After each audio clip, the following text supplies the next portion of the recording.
Q Review, print speaking to the blind, celebrating 40 years of audio newspaper production.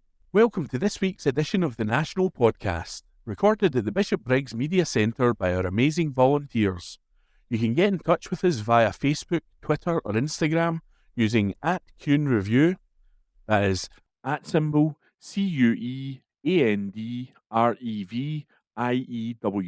You can also contact us directly by emailing information@cunereview.com. That is INFORMATION@CuandReview.com, or by calling 0141 772 3976. That's 0141 772 3976.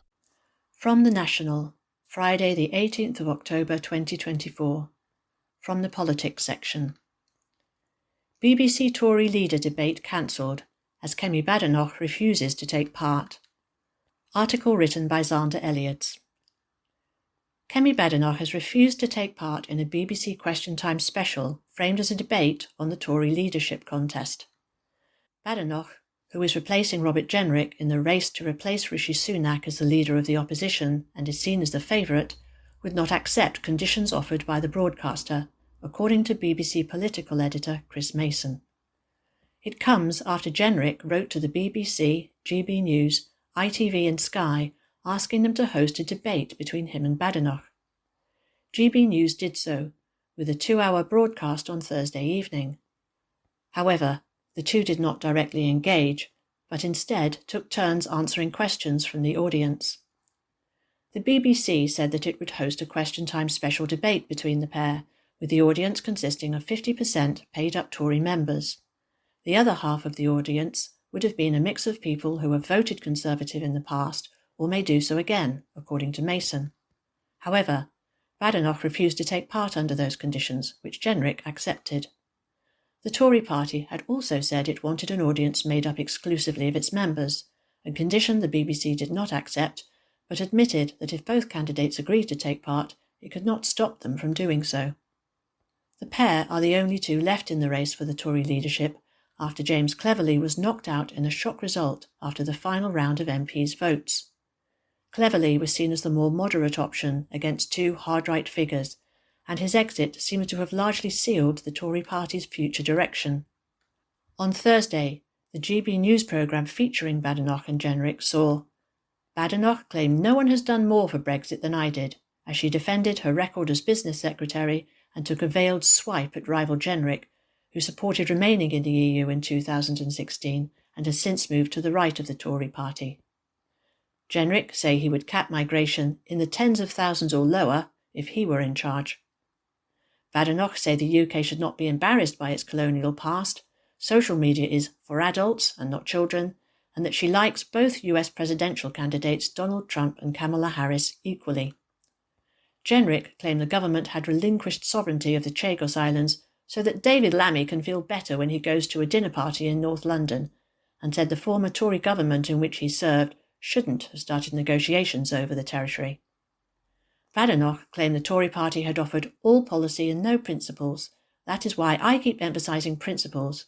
As she said, Nigel Farage speaks with clarity and conviction and vowed to deliver conviction politics for members. Badenoch claimed that the phrase culture wars was being used as a dog whistle to try and attack the right, who she said were defending our culture.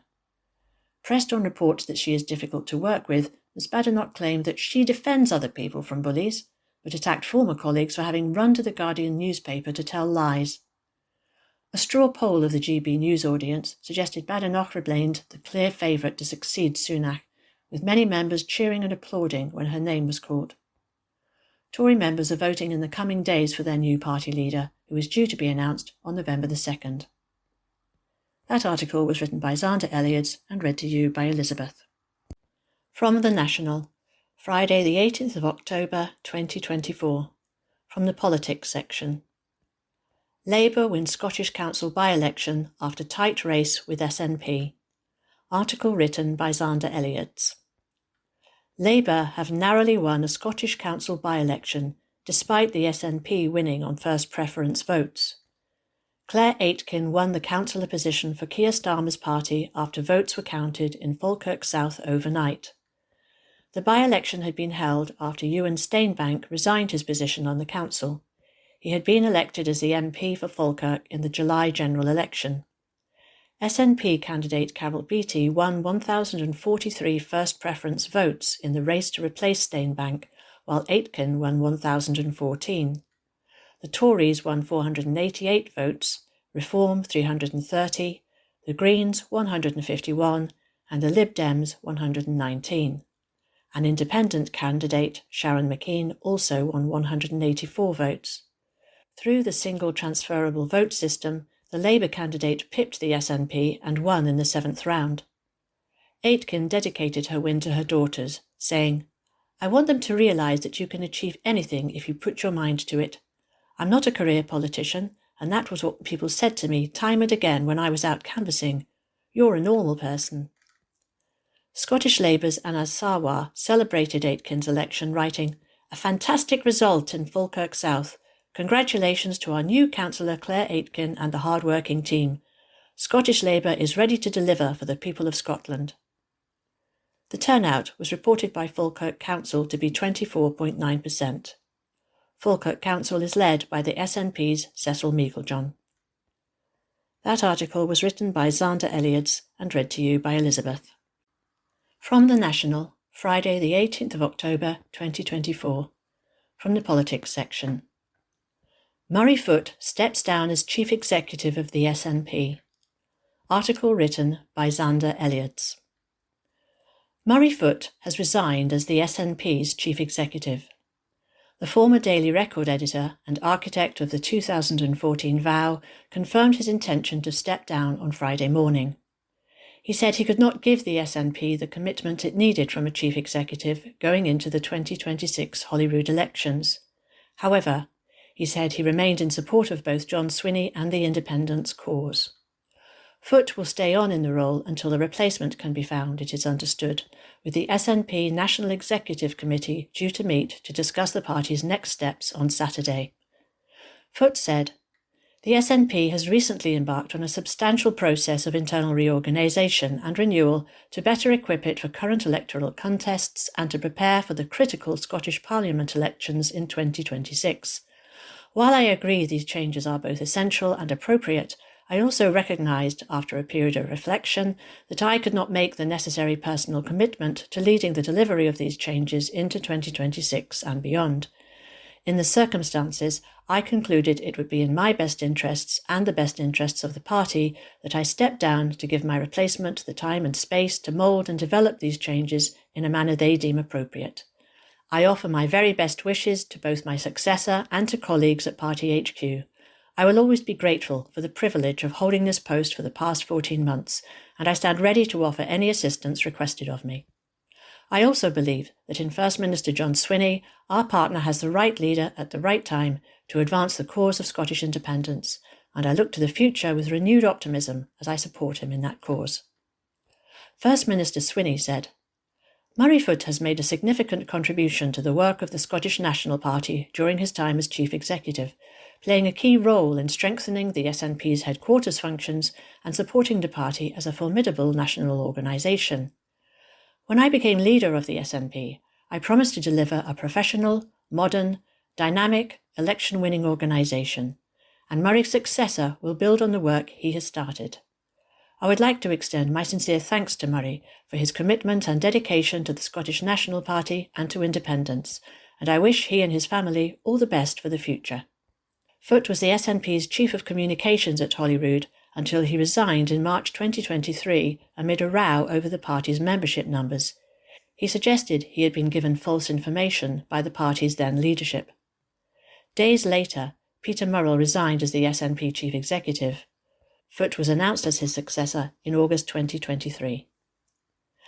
That article was written by Xander Elliotts and read to you by Elizabeth. From The National, Friday the 18th of October 2024.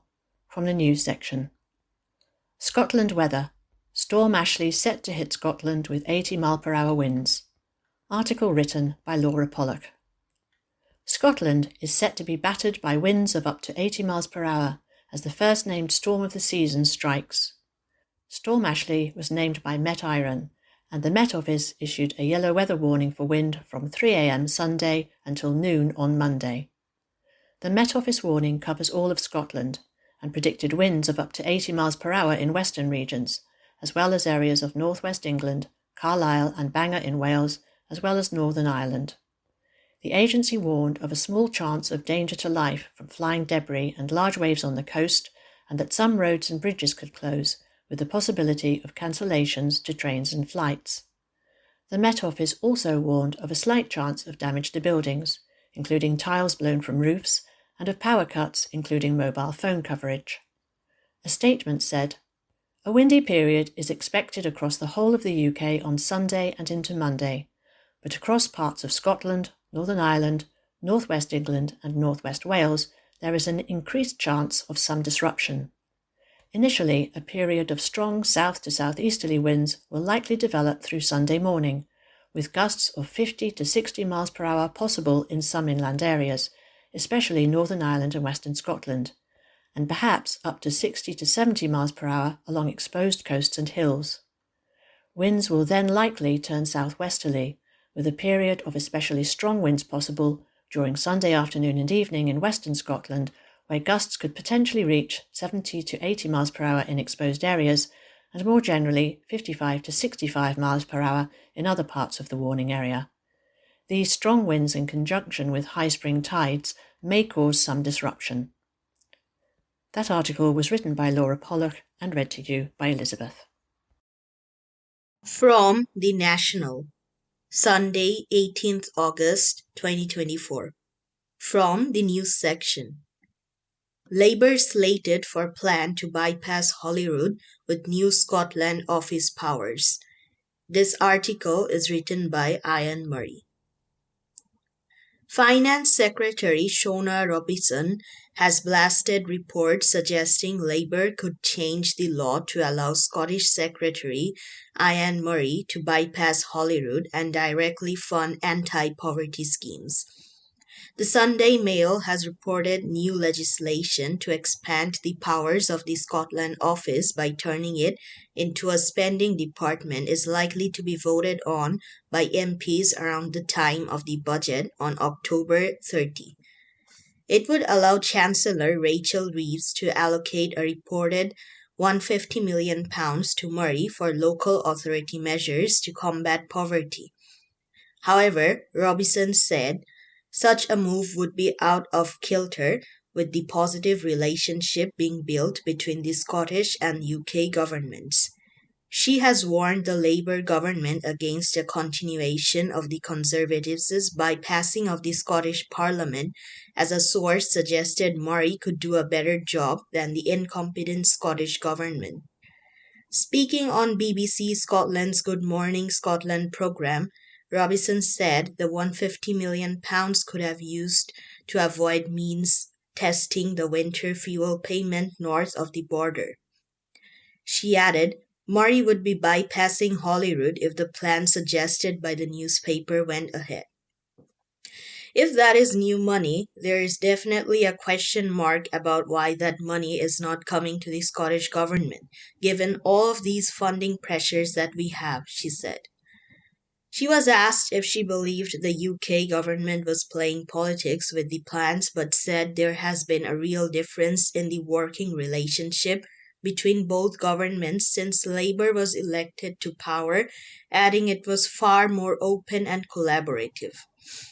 However, Robison above state added, what I would say about the Secretary of State for Scotland's actions here is they are out of kilter with all of that. And that is disappointing because we should not see a continuation of the previous government's bypassing of the Scottish Parliament. It was unhelpful, it was inefficient as well. It didn't lead to the best delivery of public finances to the right places. What he is suggesting here is out of kilter with a very positive relationship that we are building with the Treasury and other UK ministers. A source told the paper that Murray was serious about working constructively with the Scottish government, but is also serious about getting things done. His focus is on finding ways to directly improving people's lives in practical ways, and these new powers to turbocharge his office combined with a budget will allow him to do that, they said. There has clearly been a degree of incompetence within the Scottish government, and this legislation will allow the Scotland office to invest directly where it sees fit rather than getting bogged down in bureaucracy. Of course, it will be seen by some as a challenge to devolution and the UK government rolling its tanks onto Holyrood's lawn. But there are many voters who believe the SNP has squandered billions through rank incompetence, and it is no bad thing for someone else to try and do a better job with a relatively small portion of public spending. A Westminster government spokesman told the Sunday Mail, "The Scotland office is at the heart of delivering the UK government's missions in Scotland, working with the Scottish government to grow our economy, create jobs, and reduce poverty." Again, this article has been written by Ian Murray. From the National, Sunday, 18th August 2024. From the news section. Neolithic Orkney site to be part of special Time Team documentary. This article has been written by Steph Ron. A major complex of monumental Neolithic buildings unearthed in Orkney over the past 2 decades will start to be permanently covered up from this week as Scotland says goodbye, at least for now, to a discovery without parallel in northwest Europe. The ness of Brodgar, lying between the ring of Brodgar and the stones of Stennis in the heart of Neolithic Orkney World Heritage Site, has been under excavation since 2004, with archaeologists gradually uncovering an epic stretch of buildings dating from around 3500 to 2300 BC. Dig director Professor Nick Card said over the last 20 years, experts have been able to find almost every type of Neolithic artifact you could ever dream of, including more than 1,200 examples of Neolithic art, beautifully polished mace heads and axes, as well as the structures themselves, which archaeologists have regarded as major feats of engineering for their time. But over the coming weeks, the 3-hectare site will begin to be filled in so it can be protected for generations to come. To mark the end of the excavation, well-known Time Team geophysicist John Gaiter, who was contracted to do the original geophysics survey at the nest 20 years ago, has returned to the site to do some filming for the program, which now has a YouTube channel. It is expected there will be a special documentary program or mini-series released next year on what has been found at the nest. The discovery began a few years after the designation of the World Heritage Site. The local Archaeological Trust and the Archaeology Institute at the University of the Highlands and Islands UHI wanted to put the known historical sites into a wider context and so employed geophysics to further understand what might lie beneath the surface of the nest. Card told the Sunday National, "There's a saying in Orkney that if you scratch the surface, it bleeds archaeology, and the geophysics is just confirmed that." Surveys showed that the 2 fields which have now been excavated were plastered in anomalies of all shapes and sizes, indicating the possible presence of ancient material. The chance discovery that was the catalyst to the excavation starting was a big slab was pulled up by the plow, and investigations showed it was not a Bronze Age or schist or stone coffin as we expected, but revealed the top of one of the structures, said Card. "We started off small scale for the first few seasons to get a handle on the nature of the site, and from there was a realization we were looking at something quite extraordinary, a huge depth of archaeology which has subsequently been shown to span the whole of the Neolithic period." One of the most fascinating facts the excavation has shown is that Neolithic life was far from simplistic, with tons of stones coming from right the way across Orkney. The sophistication of people back then has been further emphasized by the discovery last week that the altar stone at the heart of Stonehenge is in fact Scottish and not Welsh. Card said the organization of Neolithic society has been illuminated at many different levels. People have come from as far afield as New Zealand and Australia to see the wonder of the Ness, with an average of around 20,000 visitors coming for each 7 to 8 week season every year before the site was covered up for the winter months. Card explained how he had gone over to the US to do lectures about the excavation, expecting to speak to a handful of people, only to end up telling the tale of the Ness in huge auditoriums of more than 1,000 students. Again, some of the advice from the tourism industry, the team at the Ness have been hosting guided tours of the site that have lasted up to an hour and a half, with visitors completely gripped by the sight of archaeology in action and seeing such well-preserved artifacts. Our free guided tours last for about an hour to an hour and a half, which is contrary to what we were advised to do, said Card. People said we shouldn't do anything longer than 15 minutes or we'll lose the public's attention. We have proved them wrong. We find some of our tour guides are still there half an hour after, just answering questions. It's also the quality of the tour guides we have. They're all archaeologists involved in the Nest team, and part of their job is not just digging but to take people around. The people in the trenches are very approachable and approachable too, so people ask questions of people they see digging. The reaction of the public is just a joy to behold. Most people will leave with the same sense of awe and wonder that as archaeologists we have.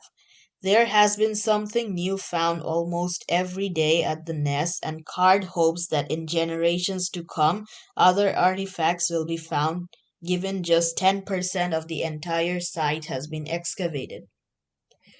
Many people have asked questions about why it can be left open or covered up in a way that would still allow people to see it, given the Nest largely consists of quarried stone rather than the resilient beach stone at Skara Brae. If the complex were left open to the elements, it would become unrecognizable in a couple of years. Card said the cost of building a structure over it would be astronomical, and the question of where you would place the foundations would be a never-ending problem, given the ground is covered in archaeology. However, there will still be many ways to find out about what has come from the excavation, with the local Orkney Museum's biggest ever exhibition displaying some of the greatest finds. Though the feeling must be bittersweet, Card explained why it is the right time to bring the excavation to an end. He said, "We have recovered hundreds of thousands of strands of evidence, and it's one of the reasons we are stopping this year, because we have to continue with the post-excavation analysis and dovetail all of this together into a coherent narrative of the site, and that will take us several years, and we'll probably publish it all in many academic papers." Technology has also come on so quickly over the last 20 years that no doubt the next generation of archaeologists, if anyone wants to come back and reinvestigate what we have discovered or open up new areas of the site, will still have a better battery of techniques they can bring to bear on it. Although the fieldwork ends this year, the project continues. We'll still keep up with our outreach, sharing the results of everything that we do. To keep up with the analysis of artifacts and donate to the Nest of Brodgar Trust, visit the website here. This article has been written by Steph Braun. From the National, Monday the 21st of October, from the news section. J.K. Rowling rejects Kemi Badenoch's offer of a peerage. by Ross Hunter. J.K. Rowling has revealed that she turned down 2 offers of a peerage following Kemi Badenoch publicly saying she would appoint the author to the House of Lords. The Harry Potter creator, 59, was praised by Badenoch for her highly critical commentary on the rights of transgender people. Last week, Tory leadership contender Badenoch said that her and Rowling shared a belief when it came to transgender issues and claimed that anti-trans activists had been attacked relentlessly by all sorts of oddballs and bad people. When asked if she would give Rowling a seat in the House of Lords, Badenoch told Talk TV, "I would. I don't know whether she would take it, but I certainly would give her a peerage." However, Rowling has revealed that this isn't the first time she has been offered a place in the House of Lords. It's considered bad form to talk about this, but I'll make an exception, given the very particular circumstances, she said on X/Twitter. "I've already turned down a peerage twice, once under Labour and once under the Tories. If offered one a third time, I still wouldn't take it. It's not her, it's me." It comes after Badenoch claimed in an interview that she had managed to get Dr. Hilary Cass a peerage following her controversial review of NHS gender identity services. The Cass review, published in April, found care had been directed by ideology on all sides and was based on remarkably weak evidence. Lady Cass took her seat on Monday, having been elevated to the upper chamber as an independent crossbench peer in Conservative leader Rishi Sunak's dissolution honours list earlier this year. Rowling welcomed the findings, which led to NHS England ending the prescription of puberty blockers for children experiencing gender dysphoria. Scotland's only clinic offering gender services to young people followed suit. Yet, some doctors and academics, both in the UK and internationally, have criticised the report, expressing concern about its methodology, and the British Medical Association has announced it will carry out an evaluation of the Cass review. And that report was written by Ross Hunter and read by me, Ian McKenna. From the National, Monday the 21st of October, from the news section, Scotland appoints first trade envoy to Japan, by Joe Scotting. Scotland has appointed its first trade and investment envoy to Japan in a bid to secure international investment.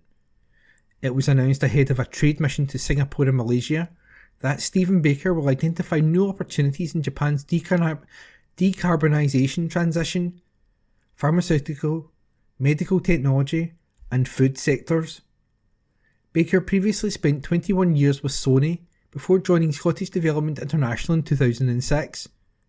He initially covered both trade and investment as Japan country head and later as regional director for information and communications technology, creative industry, financial services and global business services.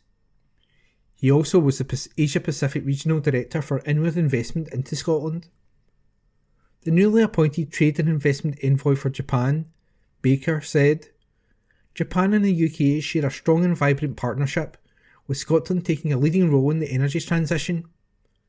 Given Japan's substantial economy, there are significant opportunities for trade and investment. Now is the perfect time to include Japan in your business strategy, and I look forward to maximising the benefits of this global partnership for Scotland." Following the announcement, Business Minister Richard Lochhead said, "Increasing trade and attracting inward investment are vital components of a thriving, growing economy, and the Scottish Government's clear message is that Scotland is open for business." Scottish businesses already have a strong track record when it comes to exports to the Asian market and attracting inward investment, given Scotland's position as the UK's most attractive place for inward investment outside London. This appointment will help Scotland to increase business opportunities with similar Japanese companies and organisations like Sumitomo's £350 million investment in a manufacturing plant in Nig. The Sonimoto plant will produce cables for the offshore wind sector and will reportedly create around 330 jobs over the next 10 years. Of those, 265 will be in the Highlands and Islands, including 156 manufacturing jobs on site. And that was an article written by Joe Scotting. From the National, Monday the 21st of October, from the news section. Analysis. What buffer zones at abortion clinics really mean for Scotland. Report by Gemma Clark. Last month, the long-awaited buffer zone legislation to keep anti-abortion protesters away from hospitals and clinics was finally enforceable, meaning that appalling scenes such as men shouting at and filming patients at the Sandyford Clinic in Glasgow should now be consigned to history in Scotland. However, with similar protections set to come into force across the rest of the UK by the end of the month, Scotland has found itself at the centre of a disinformation campaign, with claims buffer zones are being used to persecute Christians for praying in their own homes. So where is this coming from? A government letter sent to residences within buffer zones advises that anti-abortion activities could be an offence if they can be seen or heard within the zone. This is true of many actions. You do not have the right to shout racist abuse at people, even from your living room window, and the police may indeed knock on your door if you display hateful sectarian posters on your window, or distribute anti-Semitic materials from your garden. If your house is within a buffer zone, you may now be committing an offence if you shout at patients entering a clinic or use your garden to display graphic anti-abortion posters. Most reasonable people understand this perfectly well, but that has not stopped attempts to stir fear. On Thursday, the Christian Concern podcast opened by declaring that praying at home may be illegal under Scotland's new Safe Access Zones abortion law. In late September, the anti-abortion organisation Society for the Protection of Unborn Children, SPUC, organised a protest involving members wearing orange jumpsuits and handcuffs outside the Scottish Parliament to protest what a spokesperson called an attack on the freedom of prayer, freedom of thought. The irony is that they were perfectly within their legal rights to hold this protest at that site, and that they had to put on their own handcuffs seemed lost on them. The group has since been promoting a sombre occasion to mark the introduction of the UK Abortion Act in 1967, which made abortion legal in the UK under specific circumstances, in George Square, Glasgow. This involves a rosary and a candlelit procession to a mass, all of which they are doing perfectly legally. What we have yet to see in Scotland are some of the staged arrests seen in England outside clinics subject to local public space protection orders. Isabel Vaughan Spruce, director of March for Life UK, was arrested outside a clinic. In future released by Alliance Defending Freedom, ADF UK, she can be seen given a chance to speak to the police voluntarily, which she refused. On the About Abortion podcast with Dave Brennan, who describes Vaughan Spruce as a friend, host Dave Brennan congratulates her on her carefully planning the stunt to test the law. The ADF has also been supporting Adam Connor Smith, an anti-abortion activist who has posted videos on YouTube of himself outside a clinic talking about abortion being satanic. The US branch of ADF, categorised as a hate group by the non-profit organisation the Southern Poverty Law Centre, claims credit for getting Roe v. Wade, the Supreme Court ruling that gave women the right to abortion in America, overturned. These activists and their supporters are seemingly hoping to cause a panic before women in England and Wales finally get the same protections from their harassment that we have won in Scotland. And that was a column by Gemma Clark. From the National, Tuesday the 22nd of October, from the Culture section. Scottish Islands among National Geographic's World Best Destinations. Article written by Adam Robertson. The Outer Hebrides has been named as one of the best travel destinations in the world for 2025 by National Geographic. It is the only UK destination to be included in the magazine's prestigious list, with recognition given to its landscapes and unique heritage. The area has attracted visitors from every corner of the globe who are drawn to its beautiful beaches and coastline, as well as its history and wildlife. Every year, National Geographic releases its Best of the World list, celebrating the best destinations and travel experiences across the globe. In response to the news, Scotland's Business Minister Richard Lochhead said, This is brilliant recognition for a destination which has a strong reputation with both domestic and overseas visitors. The Outer Hebrides has so much to champion, from the iconic Barra Beach landing to the stunning castles, Harris Tweed, and the blue seas that envelop Scotland's Long Island. There are many reasons to visit. Tourism plays a massive part in Scotland's economy, with the sector accounting for 7,000 island jobs in 2022. I hope that, as the only UK destination featured in the prestigious list, people at home and overseas choose Scotland as their next destination and enjoy the culture and adventure our nation possesses in abundance. The magazine's list is selected and written by National Geographic traveller editors from around the world, in collaboration with experts and expedition leaders. Commenting, Chief Executive of the Outer Hebrides Tourism, Sarah McLean, said she was delighted at the recognition. It is such a special place, one of the few remaining places in the world where you will hear Scots Gaelic spoken among awe-inspiring landscapes shaped by the power of nature, she said. National Geographic said of the Outer Hebrides, the Oscar-nominated Banshees of Inisherin showcased Ireland's Western Isles. Now Auntie Lane, the island, a highly anticipated Scots Gaelic language BBC drama series, will give Scotland's Outer Hebrides a starring role, highlighting its dramatic landscapes and Celtic heritage. Explore the ancient archipelago along the Hebridean Way, a near 200-mile walking and cycling route that traverses 10 islands, passing silvery beaches, whisky distilleries, wildflower-bedecked Machar grasslands, and Neolithic monuments like the 5,000-year-old Callanay Standing Stones. In July, the annual Hebridean Celtic Festival celebrates Gaelic language and music in Stornoway on the Isle of Lewis. And the article was written by Adam Robertson and read by me, Ian McKenna. From the National, Tuesday the 22nd of October 2024, from the news section. Alex Salmond's private funeral date confirmed. Article written by Laura Pollock. The date of Alex Salmond's private funeral has been confirmed. The former First Minister, who led the Scottish Government from 2007 until 2014, died aged 69 on Saturday the 12th, while attending a conference in the city of Ohrid, North Macedonia. It has been confirmed the funeral will take place on Tuesday, October the 29th. A service for close friends and family is to be held near his home at Stricken Parish Church. Reverend Ian McEwen will conduct the service before a private burial at Stricken Cemetery. A more public memorial service is expected to take place in the coming weeks. There have been reports that a bigger and more public memorial could be organised around St Andrew's Day, or another of the winter holidays in Scotland. We previously told how members of the Scottish Resistance have invited the public to join them at a vigil for Salmond in Glasgow on November the 30th. Upon arriving back in Scotland on Friday the 18th, Salmond was met by his family, including his wife, Moira, and acting leader of the Alba, Kenny McCaskill. They greeted the coffin as a piper played Freedom Come All Ye.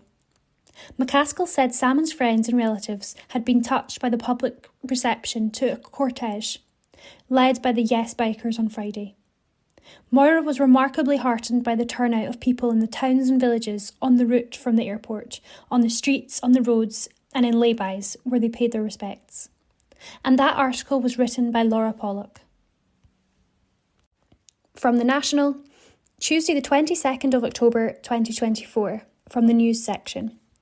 Scottish bus firm buys profitable English coach operator. Article written by James Walker. A Scottish bus company has purchased an English coach operator. Aberdeen-based First Group said it had bought Anderson Travel for an undisclosed price, with the aim being to expand the company's coach services in and around London. The acquisition includes Anderson Travel Limited, Anderson Tours Limited and London Mini Coaches Limited, which includes 40 coaches in and around London from a depot near Tower Bridge and a new smaller depot near Heathrow Airport. The London company previously provided contracted school, private hire, mini coach and tour services around the English capital, making reported earnings before interest and tax of £1 million. First Group CEO Graham Sutherland said, "The acquisition of Anderson Travel, an experienced and profitable coach company, builds on our recent strategic acquisitions in the B2B and B2C coach market. We will continue to identify and assess opportunities to diversify and grow as we increase our share of the adjacent services market in the UK, where we see considerable opportunity for stable, long-term and value-accretive growth." And that article was written by James Walker and read by Olivia McDowell. From The National, Tuesday the 22nd of October 2024, from the Politics section. SNP MP insists all is not lost on slap-down Scottish visa. Article written by Steph Braun. An SNP MP behind efforts to set up a Scottish visa has insisted all is not lost in a defiant response to the Home Office shooting down the idea. Last week, the UK government dismissed the idea of a bespoke Scottish visa scheme after reports suggested Labour were considering the policy to help combat unique migration issues facing Scotland. In a Westminster Hall debate, MP for Glasgow East, John Grady, said the party wanted to bring more workers to Scotland and suggested that the new UK government may be working on proposals, but the Home Office has since slapped down the suggestion. However, Steph Gethens, who has lodged a bill seeking an amendment to the Scotland Act 1998 to enable the Scottish Government to set up a Scottish visa, has written a defiant blog post insisting he is not giving up. Scottish Labour MP Torsil Crichton said, "It should not be beyond us to devise ways to attract more people to work and settle in Scotland." And Gethens said he had agreed politicians should be working to find a solution. He said in a blog post for Reform Scotland, "I was initially pleased last week when I heard Labour MPs make positive noises about such a move for a Scottish visa. But we did not have to wait too long for the Home Office to quash this bout of independent thinking from Labour MPs. That is a great pity. It should not be beyond us to find a solution to how we can find ways to give Scotland more of a say on migration. Devolution always meant that there was a recognition that there is no one-size-all-fits-all solutions across the UK. This is the case for a migration system that applies a common policy for Scotland and the south east of England, two parts of the UK with quite distinctive needs. The Home Office's remarks were disappointing, but all is not lost. My private member's bill has been introduced in the very broadest terms. What is more, it does not have a second reading until April next year, unless, of course, the government grants it time before then. The terms of that legislation means there is scope for compromise and innovative solutions to be introduced. No one in Parliament has a monopoly of wisdom, and people also expect us to find common ground and seek to work together where possible. Gethens highlighted how just before the EU referendum, former Tory Minister Michael Gove had suggested that Scotland should decide its immigration policy if the Leave campaign was successful. Meanwhile, Scottish Labour Deputy Leader Jackie Baillie said just before this year's general election her party was open to talks with the Scottish Government on a Scottish visa. While he is keen to see Scotland rejoin the EU as an independent state, Gethens said in the interim, "We all have a responsibility to make things better. We owe it to our world-leading industries to have a better discussion and debate," Gethens said. Working in the higher education sector, I saw at first hand how migration is one of the key components that makes the sector a global leader, in the process enriching the learning experience for Scottish students. He added, "This is an idea that has cross-party and cross-sector approach in Scotland and would be a great first step in demonstrating that parties, stakeholders and both governments can come together and reach agreement on even the thorniest issues. That would be something for all of us to celebrate." And that article was written by Steph Braun and read by Olivia McDowell. The National News on Wednesday the 23rd of October. A drive to prevent attacks on 999 crews gets underway. An article written by Lucy Garcia. Crime Stoppers has launched a campaign to prevent attacks on Scotland's emergency services. The drive kicked off yesterday and aims to prevent deliberate fires and bonfire night attacks on police, fire and rescue and ambulance services by encouraging the public to provide tip-offs. It's supported by the Scottish Government's Building Safer Communities initiative.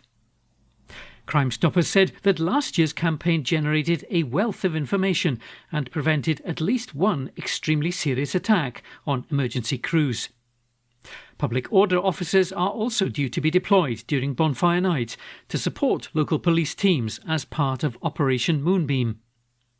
Community Safety Minister Siobhan Brown said, "We want everyone to enjoy bonfire night safely, and I would urge anyone planning to use fireworks to do so responsibly. The emergency services play a vital role in keeping us all safe, and any assaults on them will not be tolerated. Measures brought in 2022 mean that attacks on 999 crews using fireworks or pyrotechnics are now aggravating factors that courts can take into account when sentencing offenders. Other steps we've taken to improve fireworks safety include bringing in a ban on providing fireworks to under 18s. If you have information about any activity that might put emergency workers or communities at risk as bonfire night approaches, please get in touch with Crime Stoppers by phone or on their website. You can do this anonymously, and you could be helping to keep our 999 crews and your neighbours safe. As part of the drive, communities which experienced an increase in firework attacks last year will be equipped with leaflets, posters and banners to raise awareness of the law around fireworks misuse and to help gather information about who is responsible. Scottish Ambulance Service Chief Executive Michael Dixon urged the public not to forget those on the front line amid the celebrations. He said, "These are dedicated professionals who deserve respect and not hostility." An article written by Lucy Garcia. The National News on Wednesday the 23rd of October. Life expectancy in Scotland increases, new figures show. An article written by Laura Pollock. Life expectancy in Scotland increased slightly for both males and females, according to new figures from the National Records of Scotland. The life expectancy for 2021 to 2023 is 80.9 years for females and 76.9 years for males. Compared to the estimate for 2020 to 2022, this is an increase of about 14 weeks for males and almost 7 weeks for females. The national figures are still down on where they were prior to the pandemic, and most local authorities' figures are still lower than they were at this point. Scotland continues to have lower life expectancy than England and Wales.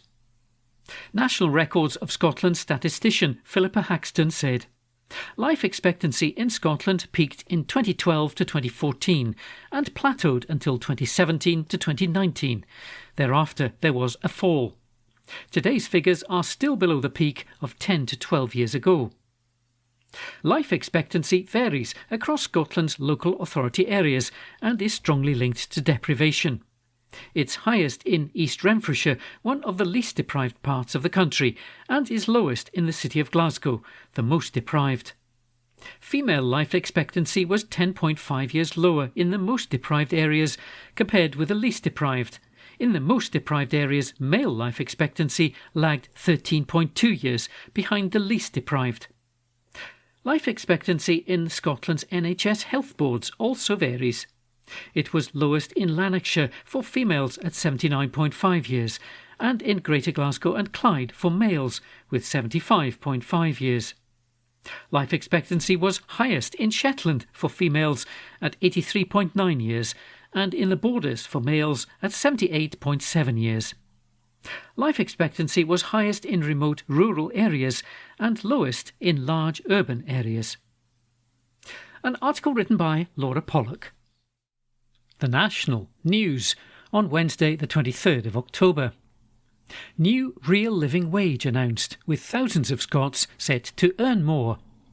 An article written by Alistair Ferguson. Tens of thousands of Scots are set to receive a cost of living pay boost as the real living wage is set to increase. The real living wage differs from the government's minimum wage rate, often called the national living wage, and is a higher voluntary rate that is independently calculated based solely on the actual cost of living. More than 68,000 people in Scotland working for over 3,750 real living wage employers will see their hourly rate rise to £12.60 an hour, meaning that they will earn £2,262 more per year than the national living wage. Research by the Living Wage Foundation showed that despite inflation easing, many of those working in Britain's 3.7 million low-paid jobs are still struggling with the impact of years of rising prices, causing a cost of living crisis.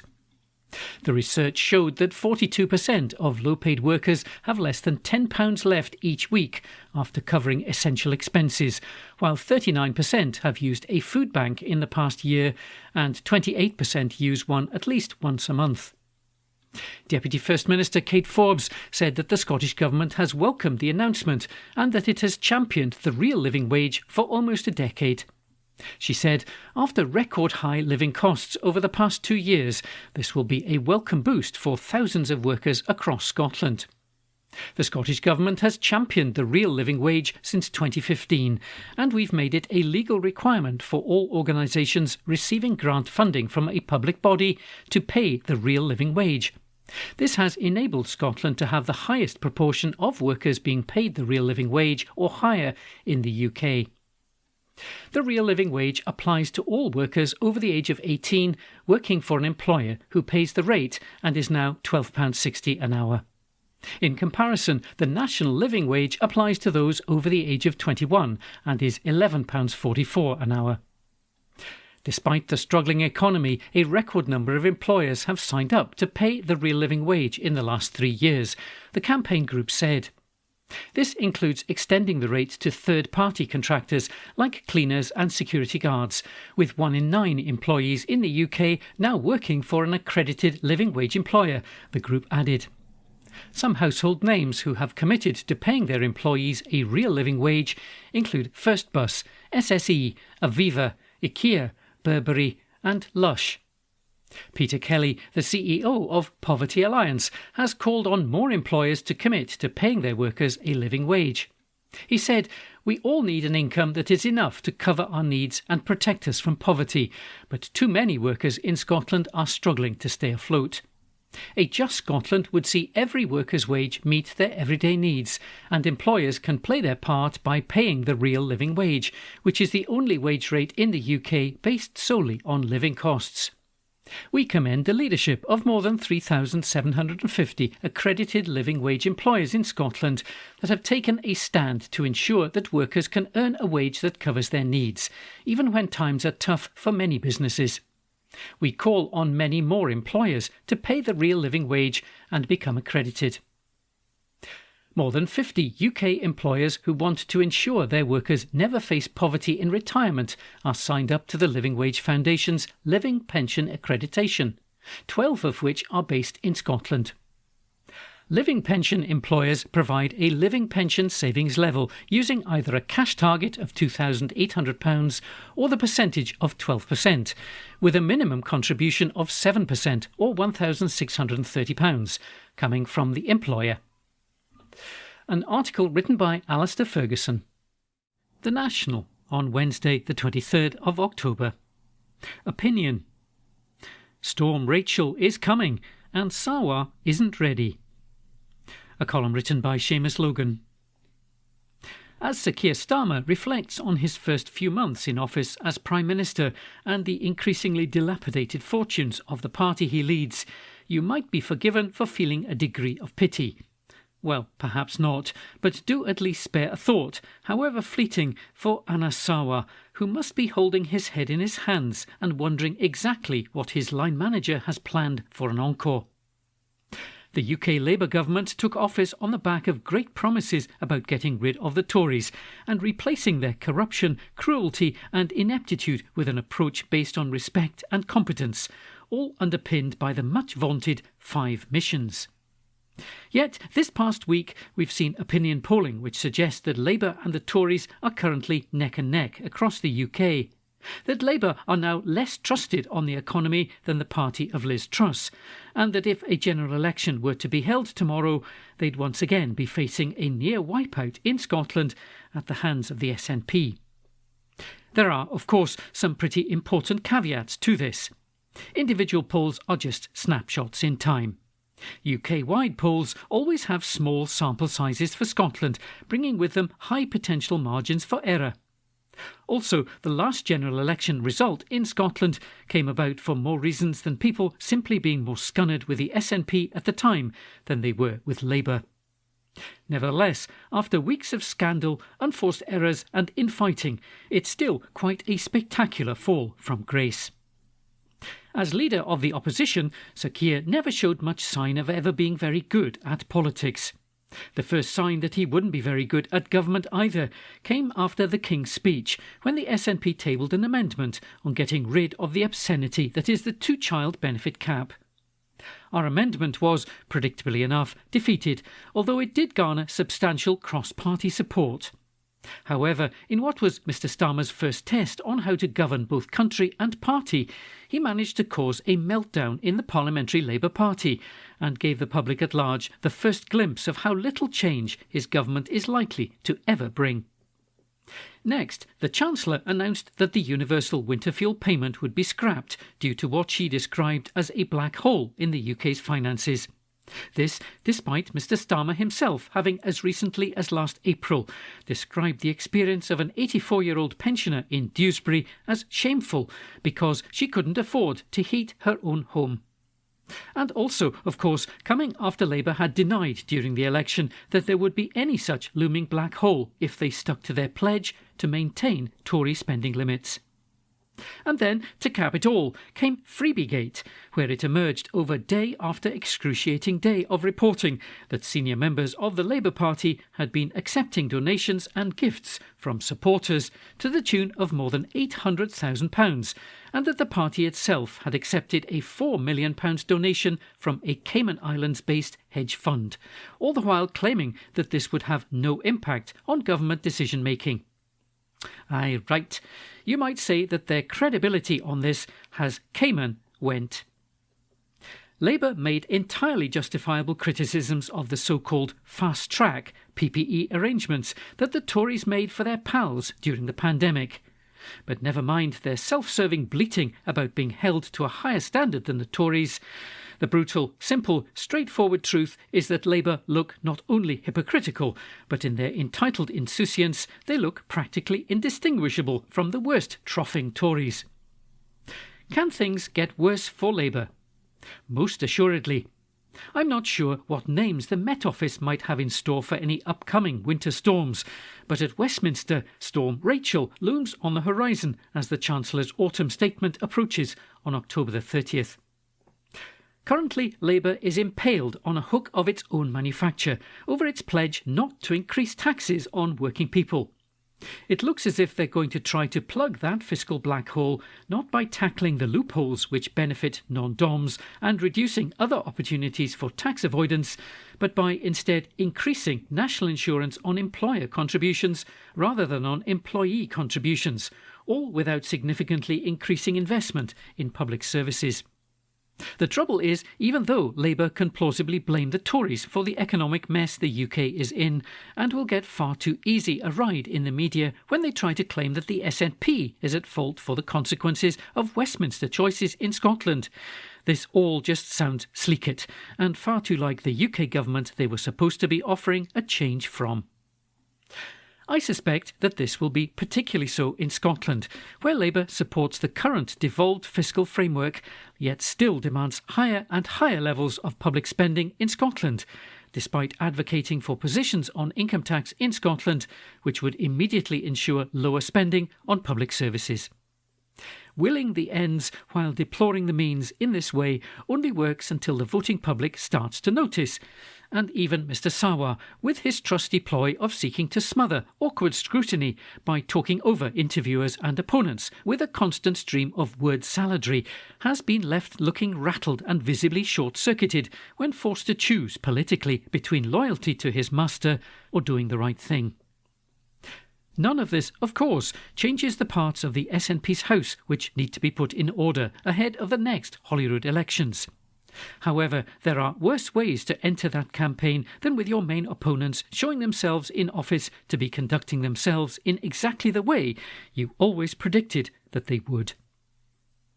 A column written by Seamus Logan, who is the SNP MP for Aberdeenshire North and Moray East. The National News on Wednesday the 23rd of October. Outrage at firm considering a plan to charge Scots to sail on the Clyde. An exclusive article written by James Walker. A leaked proposal to charge Scots to sail on the Clyde has been met with outrage. Peel Port's Clyde Port, the port authority on the Clyde ultimately owned by English property management firm the Peel Group, has discussed potentially implementing the controversial fee, according to a document leaked to the National. The PDF file under the title Leisure Vessel Conservancy Fee outlines the proposal to impact a £100 yearly charge, or £75 just for the summer, on all boats from 6 to 24 metres, which are moored or berthed within the Clyde Port area. The document also outlines potential ways to enforce the plans, including spot checks and vessel arrests. Addressing the purpose for the new charge, Peel Ports listed an increase in vessels adrift or sunken, as well as recovery costs, as some of the reasons. Peel Ports also listed environmental protection, which the Port Authority's website itself outlines as one of its statutory responsibilities, and costs associated with aids to navigation, which are installed in waterways to assist sailors in determining their position or safe course. The concerned sailor who first leaked the document to the National said that the plans would be a scandal if implemented. The local Clyde Sailing Group, meanwhile, said that Peel Port's justification for the fee is transparent nonsense and highlighted the firm's high revenue. The latest accounts for the Liverpool-based Peel Ports Group showed pre-tax profits soaring from £66.6 million in 2022 to £397.3 million in 2023. This would appear to be merely a blatant money grab by an English property company to extract profits for its shareholders, a group member wrote on Facebook. Some might say it's reminiscent of the infamous poll tax and should be resisted similarly. They added, commercial vessels using Clyde ports already pay fees which presumably account for much of Peel Port's profit. The intention is clearly to add to the profits by including leisure users who make use of the services which are part of Peel Port's responsibility. A spokesperson for Peel Port Clyde Port, meanwhile, stressed that the firm is in the early stages of exploring options when it comes to potentially introducing a fee. They added that it was aligned to the practice of many other port authorities who apply similar fees. No decision has been taken with regard to these initial discussions. However, if we were to pursue the introduction of a fee in line with our statutory obligations, we would hold a consultation, during which all marine users would be given the opportunity to share their views, the spokesperson added. Conservancy fees for leisure vessels are standard practice amongst UK harbour authorities, enabling the essential maintenance and operation of our waterways. Regardless of the outcome of these discussions, as the statutory harbour authority for the Clyde, we will continue to provide a safe and enjoyable experience for both professional and leisure users of the Firth of Clyde and River. A Transport Scotland spokesperson said, statutory harbour authorities such as Clyde Port have a power under Section 26 of the Harbours Act of 1964 to levy ship, passenger or goods dues as they think fit, subject to any exemptions. The importance of such dues to the viability of ports and harbours is widely recognised. However, for harbour users, the levying of such dues can have a significant impact. If users of a port are unhappy with the terms of their charges, we advise them in the first instance to discuss their issues directly with the Port Authority to attempt to find a satisfactory commercial solution. An exclusive article written by James Walker. The National News on Wednesday the 23rd of October. Trade union group finds that sexual harassment at work is now endemic. An exclusive article written by Lucy Jackson.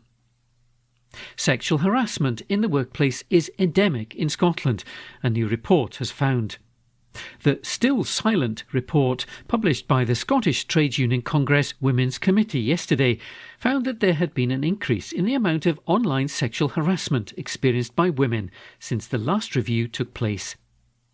The previous report, published in 2022, showed that more than 50% of women experienced harassment within the workplace in Scotland. The new report welcomed the incoming Workers' Protection Act, which introduces a new duty on employers to take reasonable steps to prevent sexual harassment of their workers. It found that 75% of women experienced the same level of sexual harassment in the workplace since 2022, while 61% said sexual harassment has become more of an issue online. The latest report came as the STUC Women's Conference was set to take place in Glasgow. Commenting, the STUC General Secretary, Ros Foyer, said that the new report brings home the need for our employers to take urgent action to make workplaces safe for women. She continued, from the office to online, harassment towards women is endemic, and we must take a zero-tolerance approach and report, without fear or favour, the perpetrators of abuse. The new Worker Protection Act will hopefully go some way in holding employers to account for any harassment conducted within the workplace. But this is just the tip of the iceberg. Sexual harassment doesn't just confine itself to office hours. We need governments to take seriously their duty to protect women from abuse, and our STUC Women's Conference will leave no stone unturned in calling out those who must do more to protect women from abuse, both within and out with the workplace. Meanwhile, STUC Women's Committee Chair Lorna Glenn said that the report should act as a catalyst for change. Women's voices matter, and they should no longer suffer in silence while sexual harassment shows no sign of abating within the workplace, she told The National. From an increase in online abuse to women feeling that there has been little change in emphasis from employers in stamping out abuse, we can ill afford to have our voices ignored by those in power. The new Workers' Protection Act is a start, but we must redouble our efforts to make sure that every woman from every corner of Scotland feels safe and secure in their work, free from abuse and harassment that damages the lives of so many. The conference, taking place today and tomorrow, has been welcomed by trade unions. Retail trade union Usdaw urged the STUC to call on the Scottish Government, local authorities, public bodies and political parties to take all steps to create an inclusive and supportive environment for all women in the workplace. Usdaw Equalities Officer Ruth Cross said, "Women remain underrepresented in political spaces, in peace processes and in all of Scotland's democratic bodies. There are multiple barriers to women accessing politics, particularly black women, disabled women and LGBT+ women." She added that whilst women make up 52% of the Scottish population, they hold only 37% of seats in the Scottish Parliament, 24% of seats in local council chambers and only 36% of public board places. Ms Cross continued, "There are welcome examples of positive progress for women's representation in Scotland in recent years, but we need to guard against regression and take bold action to make sure that progress is sustained in the future." An exclusive article written by Lucy Jackson. The National Politics on Wednesday the 23rd of October.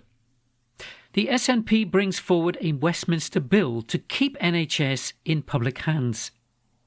An article written by Hamish Morrison. The SNP has brought forward a bill in Westminster to keep the NHS in public hands. Seamus Logan, the party's health spokesperson, has presented a bill to the Commons which would prevent the NHS from being privatised through international trade agreements. There were fears that parts of the NHS could have been privatised through the aborted Transatlantic Trade and Investment Partnership proposed between the EU and the United States around a decade ago. They have been reignited by Health Secretary Wes Streeting's pledge to hold the door wide open for private investment into the health service, which some see as a precursor to privatisation. Before the election, we revealed how Mr Streeting had taken £175,000 from donors linked with private healthcare firms. Writing in the Telegraph at the start of the general election campaign, Mr Streeting said, "We will go further than New Labour ever did. I want the NHS to form partnerships with the private sector that go beyond just hospitals." And he boasted in The Guardian that he would take on the middle-class lefties opposed to using private companies in the health service. Mr Logan's presentation bill, a private member's bill that is introduced without debate in the Commons, will also require the UK government to seek the consent of Parliament before agreeing to any international trade agreements, insofar as they relate to the NHS. He told The National, our NHS must remain in public hands, not the private sector's, and while the Labour government may want to hold the door wide open to private healthcare from abroad, the SNP will fight to keep it firmly shut. That's exactly what this bill will do. Mr Logan pointed to Labour's acceptance of the £4 million donation from the hedge fund Quadrature, which holds investments in private health firms. He added, we will stand by the founding principles of the NHS, keeping it free at the point of delivery and keeping our health service where it belongs, in public hands. That is what putting Scotland's interests first looks like, and I urge Scottish Labour MPs to join us and back this bill. Presentation bills rarely become law, according to parliamentary experts at the Hansard Society, because they have no speech or debate attached to them. There are exceptions from the Brexit era, when the opposition was able to wrest control of parliamentary business away from Theresa May's minority government. The Labour Party was approached for comment. An article written by Hamish Morrison. The National News on Wednesday the 23rd of October. Supermarket confirms Sunday opening hours for Island Store, despite backlash from residents. An article written by Laura Pollock. Tesco has confirmed that it will open its Isle of Lewis store on Sundays despite a backlash from the community. Workers were notified of the change yesterday, and Tesco said that the move would create at least 30 new jobs, as well as lower food waste and increase flexibilities for shoppers. The supermarket giant's Stornoway store has remained shut on a Sunday since it opened in 2008 to reflect residents' long-standing tradition of observing the Sabbath day. However, this month, Tesco started holding consultations with staff and residents about opening 7 days a week.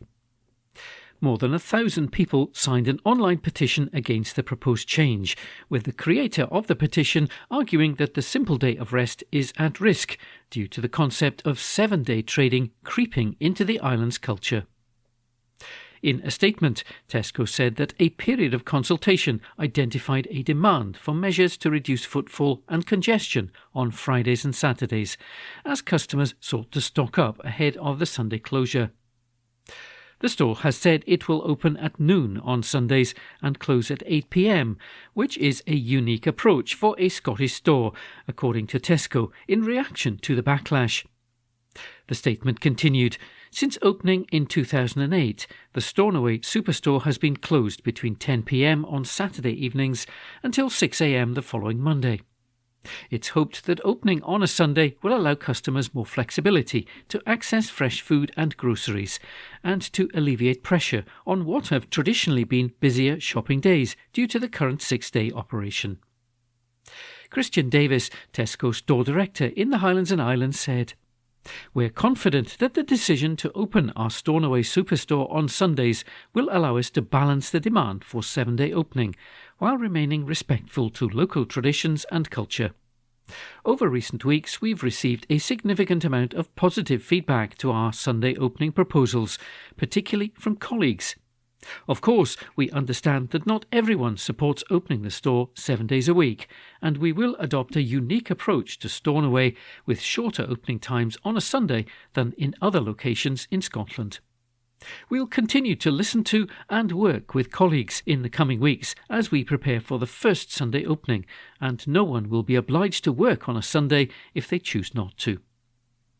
The Outer Hebrides island has a population of about 20,000 people, with many residents members of various Protestant denominations that believe Sunday should be a day of rest, meaning that some shops, including supermarkets, staying closed on Sundays.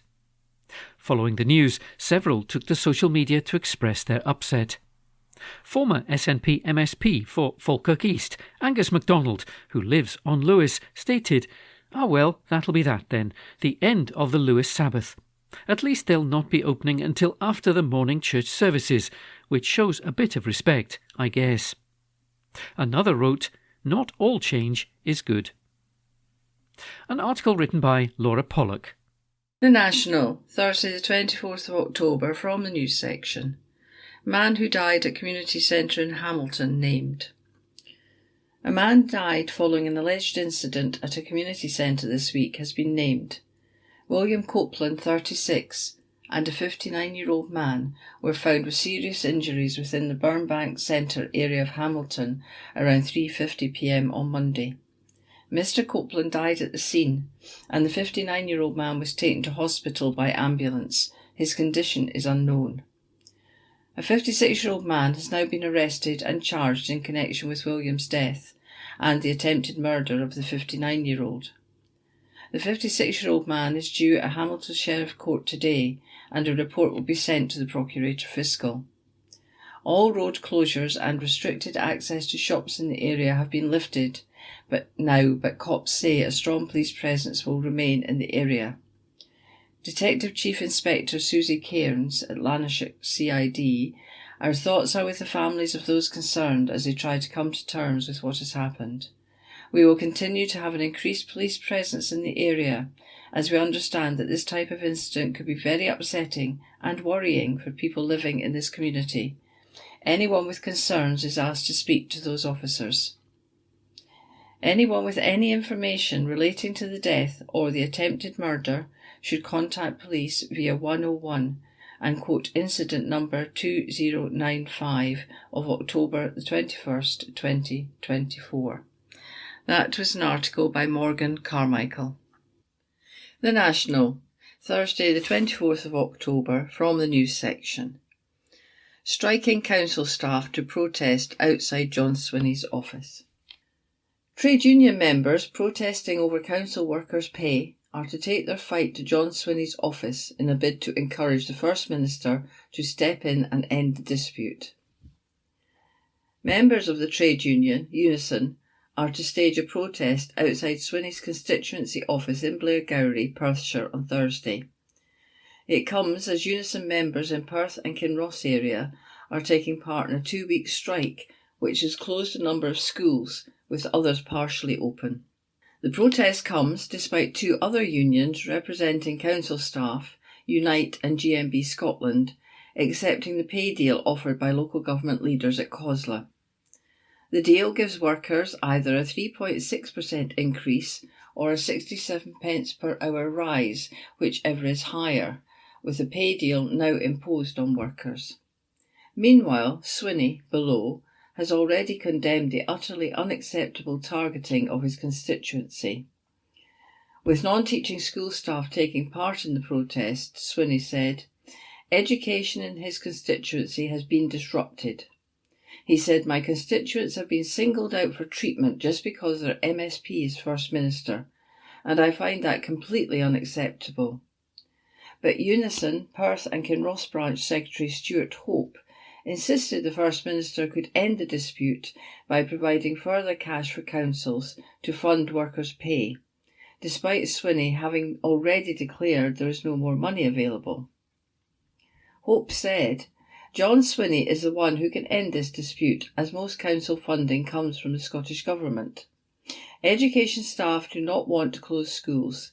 They all love their jobs and would prefer to be supporting children. The way to solve this is for COSLA, the Scottish Government and the Union to sit down in the same room and talk. Staff need to be valued and treated equally to other public sector workers with the same level of investment." Finance and Local Government Secretary Shona Robeson, below, said, "While this government respects workers' rights, no one's interests are served by industrial action which disrupts children and young people attending schools and nurseries in Perth and Kinross. I very much appreciate and understand parents' concerns. I want to assure them that we worked hard over the summer with COSLA and the unions to agree a pay deal. The deal means that the lowest paid council workers, including Unison members, receive a 5.63 pay increase. It is a fair pay deal, and I hope the Unison members will now join their GMB and Unite colleagues and accept it and end these unnecessary strikes. Now that local government workers in England have agreed a lower pay deal, it's difficult to understand why this action is continuing. COSLA has been contacted for comment. That was an article by Lucy Jackson. This is from The National on Thursday, 24th October 2024, from the Culture section. Unique Bronze Age hoard found in Borders, saved for nation. By Adam Robertson. An utterly unique hoard of hundreds of Bronze Age items discovered by a metal detectorist in the Scottish Borders has been saved for the nation after it was acquired by the National Museum. The Peebles hoard, which dates from 1000 to 800 BCE and was found by metal detectorist Mariusz Stepien in 2020, comprises more than 500 bronze and organic pieces that had lain undisturbed for more than 3,000 years. These include a number of unique artefacts whose function is not yet understood, which experts said could transform our understanding of Bronze Age Scotland. Experts also say the hoard highlights Scotland's position in an international network of communities across the North Sea, pointing to 2 rattle pendants which are the first ever found in Scotland. These interlinked bronze rings and pendant plates would have hung from a horse or vehicle and rattled as they moved, are more commonly found in Denmark, northern Germany and northern Poland. The hoard also includes a sword still inside a wooden scabbard, bronze buttons looped onto cords, and the unusually well-preserved remains of complex decorative straps, the purpose of which is yet to be discovered. The hoard has now been acquired by National Museums Scotland, and efforts are underway to secure funding for the continued research and conservation of this exceptional find. Matthew Knight, Senior Curator of Prehistory at National Museums Scotland, said, "The Peebles hoard is exceptional, an utterly unique discovery that rewrites our understanding of both Bronze Age communities in Scotland and our prehistoric international connections. Thanks to the diligence of the finder, expertise of colleagues at the Treasure Trove Unit and National Museum Scotland, and the generosity of the team at the UViz X-ray Imaging Centre, University of Southampton, we have made significant progress. However, more funding is critical to continue our conservation and research, to preserve the hoard for future generations and uncover the stories of Scotland's ancient past." After being reported as a treasure trove to National Museum Scotland, the hoard was excavated from the ground in a single block of earth, which was then further excavated and analysed under laboratory conditions. This included the entire block of earth being CT scanned at a specialist imaging facility at the University of Southampton, which captured details of the internal structure of the hoard and relationships between the items in their original context. The scanning process also showed some of the objects in the hoard had been made using lost wax casting, which experts say represents some of the earliest evidence of the use of this process in Scotland. Professor Ian Sinclair, founder of the UViz X-ray Imaging Centre at the University of Southampton, where the scanning was carried out, said, "We are pleased and excited to have worked as part of this multidisciplinary project. CT scanning the hoard was certainly a big challenge due to the scale of the hoard block, but we relished the opportunity to bring our engineering skills to successfully support this research on such an exceptional historical find." National Museums Scotland is now launching a fundraising campaign to support the costs of conserving the hoard and of unlocking its research potential. It is one of the leading museum groups in the UK and Europe, and it looks after collections of national and international importance. The organisation provides loans, partnerships, research and training in Scotland and internationally. That article is by Adam Robertson. This is from The National on Thursday, 24th October 2024, from the Culture section. James Cosmo once arrested on Glasgow to London train, by Morgan Carmichael. A legendary Scottish actor has revealed that he was once arrested during a train journey. James Cosmo, who stars in the new BBC thriller Night Sleeper, which is set on the Glasgow to London train, has revealed he was once arrested on the same journey. The Game of Thrones and Braveheart star said he was nicked by the British Transport Police for lamping a drunk who was harassing two female passengers on the Caledonian sleeper. The Daily Record reported that Cosmo, 76, explained, "It's ironic, but when I was a young pup, I got arrested on the London to Glasgow train and then de-arrested. A guy who got on the train was very drunk and started annoying these two girls who were sitting opposite me. When it really began to get out of hand, I clocked the bloke. We were just pulling into Carlisle and the British Transport Police came on board and took me off the train. They didn't cuff me, but they told me they were arresting me for assault. The train was held at the station and the cops got on to talk to the passengers. Once they had spoken to the two girls, they realised what had happened and arrested the drunk instead." The Clydebank man added, "After they had de-arrested me, they let me get back on the train. I sat down and the guard came up to me and asked me to come with him. I thought, oh no, what's going to happen now? But I needn't have worried, as he put me in first class, and I continued my journey in the lap of luxury. I was only 25 at the time, but I remember it like it was yesterday. It's funny that 50 years later I'm starring in a drama set on the same train service, and this journey is eventful too, but this time it's even more sinister." In the series, which is now available on the BBC iPlayer, Joe Cole of Peaky Blinders plays off-duty cop Joe Rogue, who battles to save the lives of his fellow passengers after the Glasgow to London service is hijacked in a cyber attack. As an ex-train driver, James's character, Fraser Warren, is a vital part of the storyline and ends up lending a hand when things really go wrong.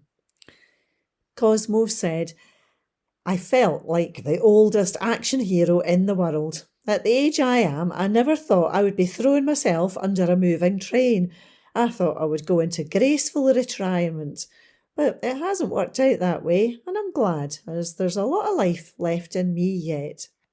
I had great fun with all the cast, and the directors were first class. I struck up a really lovely friendship with actress Lee McCrae, who plays my daughter-in-law.